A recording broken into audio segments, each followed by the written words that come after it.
Welcome to another thrilling edition of Eyebrow Theatre.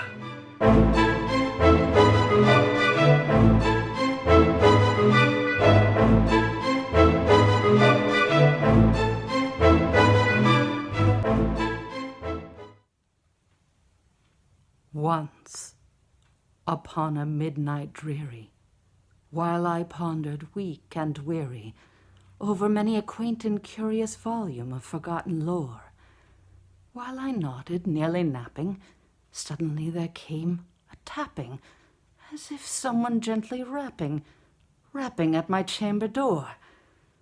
"'Tis some visitor," I muttered, tapping at my chamber door. Only this, and nothing more. Ah, distinctly I remember it was in the bleak December, and each separate dying ember wrought its ghost upon the floor. Eagerly I wished the morrow, vainly I had sought to borrow from my books surcease of sorrow, sorrow, for the lost Lenore, for the rare and radiant maiden whom the angels named Lenore, nameless here forevermore. And the silken, sad, uncertain rustling of each purple curtain thrilled me, filled me with fantastic terrors never felt before, so that now to still the beating of my heart I stood repeating, "'Tis some visitor entreating entrance at my chamber door, some late visitor entreating entrance at my chamber door. This it is, and nothing more."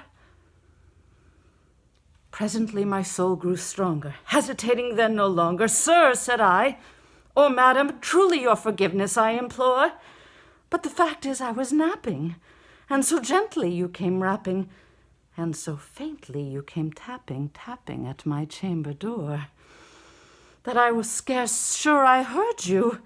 Here I opened wide the door. Darkness there, and nothing more. Deep into that darkness peering, long I stood there, wondering, fearing, doubting, dreaming dreams no mortal ever dared to dream before. But the silence was unbroken, and the darkness gave no token, and the only word there spoken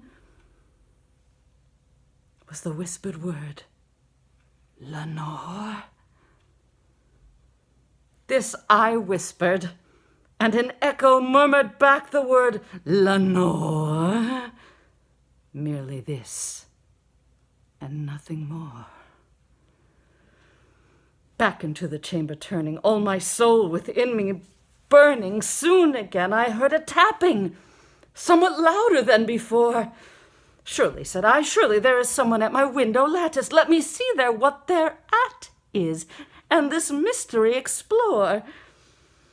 Let me see then, 'tis the wind, and nothing more." Open here I flung the shutter, when with many a flirt and flutter in there stepped a stately raven of the saintly days of yore. Not the least obeisance made he, not a minute stopped or stayed he, but with mien of lord or lady perched above my chamber door, perched upon a bust of Pallas, just above my chamber door, perched and sat, and nothing more. Then this ebony bird beguiling my sad fancy into smiling by the grave and stern decorum of the countenance it wore. "Though thy crest be shorn and shaven, thou," I said, "are sure no craven, ghastly, grim, an ancient raven wandering from the nightly shore. Tell me what thy lordly name is on the night's Plutonian shore." Quoth the raven, "Nevermore." Much I marveled this ungainly fowl to hear discourse so plainly, though its answer little meaning, little relevancy bore.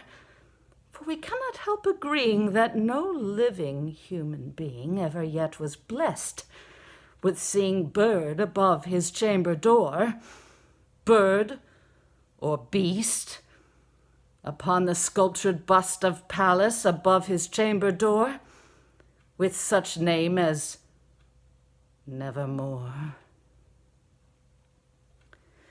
Then methought the air grew denser, perfumed from an unseen censer, swung by seraphim, whose footfalls tinkled on the tufted floor.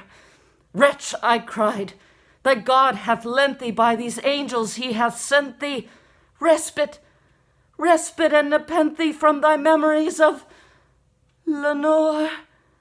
Quaff, oh quaff this kind nepenthe, and forget this lost Lenore. Quoth the raven, Nevermore. Prophet, said I, thing of evil, prophet still, if bird or devil, by that heaven that bends above us, by that God we both adore, tell this soul with sorrow laden, if, within the distant Aidenn, it shall clasp a saint and maiden, whom the angels named Lenore. Clasp a rare and radiant maiden, whom the angels name Lenore. Quoth the raven, Nevermore.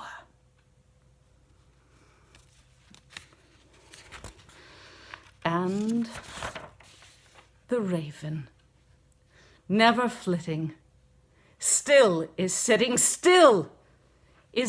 on the pallid bust of Pallas, perched above my chamber door, and his eyes have all the seeming of a demon that is dreaming, and the lamplight o'er him streaming throws his shadow on the floor.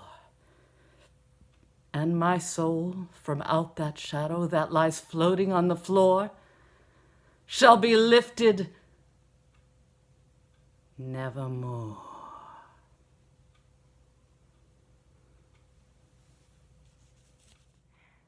Hi, I'm Susanna Burney, coming to you from Seattle, Washington, and I thought it would be fun to do a selection from New Englander Edgar Allan Poe, especially something spooky like The Raven, about a man who's trapped in his home, haunted by the past, with no intention of ever leaving again. So it was fun, and also wanting to be kind of melodramatic with the eyebrow theater. So thank you, Jen, for inviting me, and I hope you enjoyed my little recitation. Be well.